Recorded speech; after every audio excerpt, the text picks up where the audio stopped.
YouTube? Welcome to my channel. This is my first YouTube video ever, so I'm a little nervous. I don't really know what I'm doing, but I love a good challenge. So this is a learning process for me. Any tips and tricks that y'all have, that would be awesome for y'all to share. But I thought I'd start a video. My main platform is Instagram, which I will leave on the description, like all of my pages and links and social media and whatnot.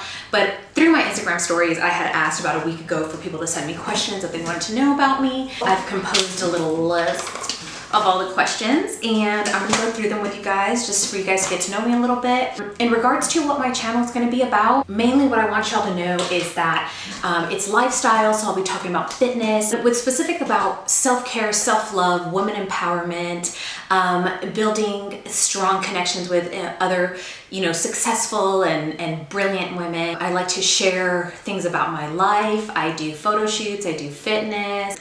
There's just a lot that I want to bring to the table, and I'm really excited to share so much content with you guys, tips and tricks for hair, makeup. I'm dressed a little lax today. I'm wearing a Fashion Nova shirt. I love the colors, and some shorts from Fashion Nova.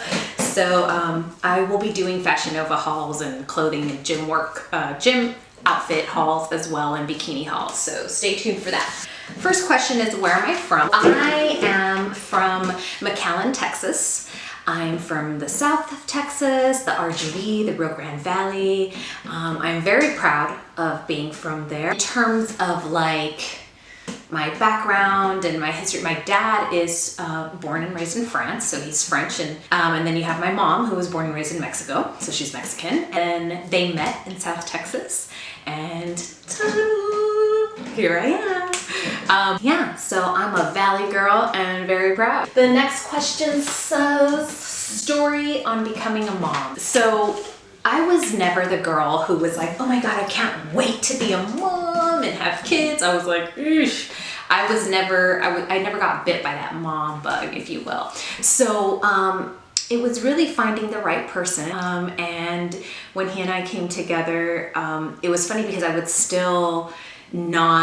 was not wanting to have kids, and he was persistent and insistent, and finally it just felt right. There's never really a right time, but I just felt like the person that I was choosing to do this with was who it needed to be with, so it was hard because I knew that pregnancy was going to be hard. I had health conditions that I will do a whole nother YouTube video on, that I had to get through that and power through that. I didn't even know if I was going to be able to get pregnant due to medications I had been on.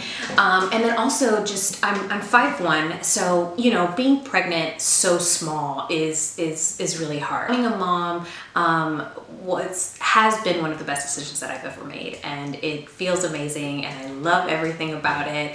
And people are always like, well, there's never really a right time, but I feel like there definitely needs to be the right person.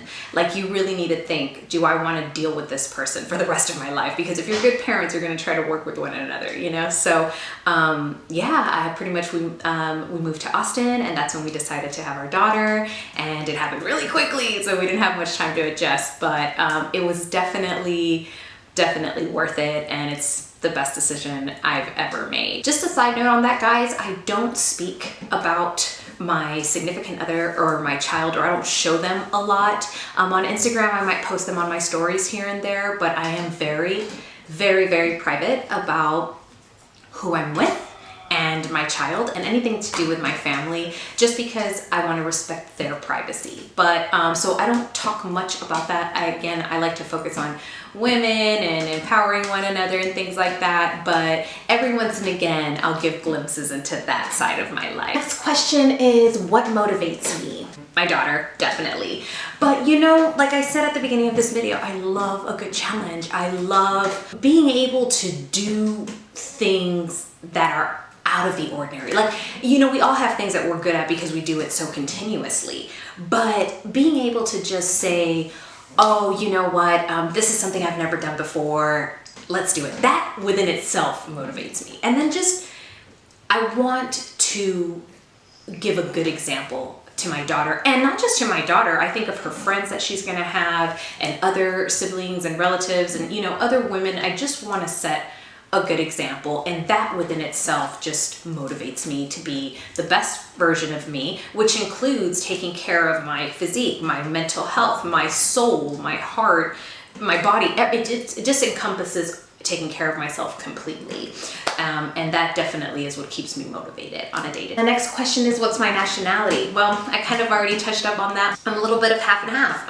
My mother's Mexican, my dad's from France. Not just they're French, like they were born in those countries. So both my parents are immigrants. I'm very thankful for them coming to this country and giving me this opportunity and not having to go through some of the struggles that they went through. It's really cool because I'm half French and I'm half Mexican. And so if y'all know anything about history, Cinco de Mayo is a little bit, it's a tricky situation for me. I don't know if to celebrate or to cry. For those of you who don't know, long story, Cinco de Mayo is the day that Mexico kicked out France. So it's always interesting. It's great.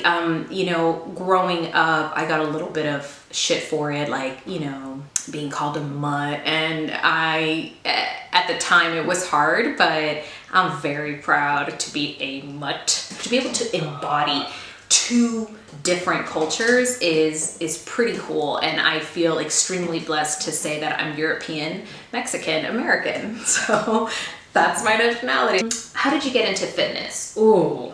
I was always athletic. I was in soccer, swim, dance, cheer, volleyball, basketball. I love it, but I just suck at it. So, but any other sport, name it. You know, I did tennis, like ice skating, skiing, snowboarding, track, cross country. I don't know what other sports there are, but I pretty much did everything. But it was when I hit college, I gained the freshman like 40. Gained a lot of weight my freshman year in high school. And then, I mean, in college. In the middle of college, I moved to a different state. I moved from California back to Texas. I went to the gym. I started getting into like cardio, but I would only go into the women's section and do a bunch of cardio. What got me into fitness was that I had gained some weight, and I was never okay with my physique, and I don't feel like I had, not to blame my parents in any way, but just they didn't know how to coach me in regards to self-love and body acceptance and all of that. My body was extremely different from my mother's body. So I think that was a challenge for her to try to, you know, cope with me and work with me through my body image issues. But the first reason that I got into fitness was due to body image issues. I'll tell anybody out there, if you're going into fitness thinking that a six-pack and a nice ass and some toned arms and a gorgeous back is going to resolve any other inner conflicts that you have or your life in general, that's not how to go about it. I will definitely do a whole separate video in regards to that, but that's initially what got me into fitness. And then through that, my love for fitness has evolved. I want to say that I was stuck in the I need to have a six-pack to feel great about myself. I was stuck in that zone, I want to say, from the age of 21 to about when I had my daughter, which was when I was 30. So my initial journey in fitness was up and down, up and down, up and down, up and down, up and down. It wasn't until I had my daughter that it wasn't so much about the aesthetic. I wanted to be healthy and strong, and the aesthetic just came in after the fact. And so yeah, I still work out for aesthetic purposes from here to there, but I'm not obsessing over my weight or that. I really focus on the strength and mobility and how I feel walking around in my body and things like that. But initially what got me into the fitness was body image issues, body dysmorphia, and now it's just feeling strong and healthy. So where do I find inspiration? Social media. And I know people are like, oh, don't compare yourself and social media. No, but there are women that I know on a personal level that are far ahead of me in their fitness goals. And I go to them for inspiration for fitness. And then there are other women who are farther than me in their careers, whether it be social media careers or just any other career that they have, and they inspire me to keep going and following my dreams and my goals. So I use the social media platform as a means of inspiration, just like we would back in the day with magazines or newspapers or movies or things like that. So social media is definitely somewhere I grab inspiration from. And then my daughter, of course, you will always hear me say that. And then I surround myself with a lot of strong women, and when I feel like I'm not at my strongest or I need some inspiration, I reach out to these women that I have built strong relationships with that I trust. Instagram versus real life. I kind of touched up on this a little bit, and here's what I'll tell you guys. We'll just say social media versus real life. No, I don't put everything about my life on social media, and I won't. This is not a reality show. I am just sharing parts of my life that I want to share. When people are like, oh, well, you know, you're not posting everything, or you know, like, so I had a friend once, I was going through something really difficult in my life, but nobody could tell based on what I was posting on Instagram. And a friend of mine was like, you know, you should really just not be posting on Instagram and just take a break from social media, because what you're going through, you shouldn't even be posting. And what my friend didn't understand is that being on social media and posting and doing all of that, no matter what I was going through, was something that was helping me.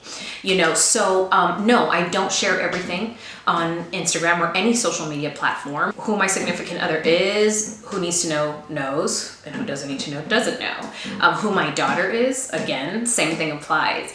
So what I want to say is that the person that I'm portraying on social media platforms is still me. It's still a version of me, and it's a very authentic version of me. But I believe that it's an honor to be a part of my entire life. And I think everyone should see their lives that way. Like, you don't just let anyone and everyone in. You let them into certain areas of your life, but not the entirety, because there are certain things and parts of your life that you need to protect. But what I do want you to know is what you get on my social media platforms is me, but it's definitely not the whole me. There's definitely way more to me, way more facets, great things and bad things. You know, there's skeletons in the closet, and there's amazing stories of glitter and sunshine and sparkles in my closet. But I will introduce people to whichever side I see fit, depending on the situation, because to be a part of my life entirely and to know myself as a whole, it's an honor, and I'm very selective, and I think that that's a healthy boundary to set. Yeah, what you're getting on social media is not the full me, but what you are getting on social media is a part of me, and is a very real part of me. Things that you love outside of fitness. Social media, I love creating content, photo shoots, love photo shoots. I'm getting into vlogging. I'm into astrology, you know, horoscope signs, all of that. I love the Bravo network, so the TV, like the Real Housewives. I'm into hikes, Mother Nature, sightseeing, museums. I love to just walk around a nice museum and look at art. Fashion, clothing. I'm not a fashionista or a stylist by no means, but I love to learn about it and look at it. My dogs, of course, but that's like, I don't know, I don't find that as like a hobby or something outside of fitness. But I do love spending time with my family, especially playing with my daughter. But yeah, I think that pretty much sums the majority. Music, love music. You guys will get to know more about me as you watch through my channel. Pet peeves. Ooh. Liars. And I guess we can say that we all lie, but I'm talking about people that intentionally lie, and I'm not talking white lies. Injustice, like when something isn't fair. Double standards, like in that arena, like, oh, you can do it, but I can't. That's not okay with me. Being fake really bothers me, because I much rather deal with a person who's raw, and I may not like everything about them, but I know exactly what I'm getting, than with someone who's fake. You don't know who you're really getting. There's a lot of unknown variable there. And one minute you're one person, the next minute you're another. That doesn't work with me. And then judgmental people. Like I told you, I had a friend who thought that I needed to be grieving or going through a process a specific way, and I was being judged on it for not. And again, silly. I know friends mean well, but just because I'm posting on my social media platform does not mean that I'm not going through something in the background, and that doesn't mean that I have to share it either. And when people only see their way as the only way, that's narcissism. Is a huge pet peeve of mine. When you think that you're almighty and above it all and you can do no wrong, that's not going to work with me, because I'm someone who's consistently preaching on self-awareness, and I'm constantly looking in the mirror trying to fix myself and trying to share any imperfections and how I've got past them or how I work with them to my fellow people and friends and loved ones. So I think that sums up the pet peeves.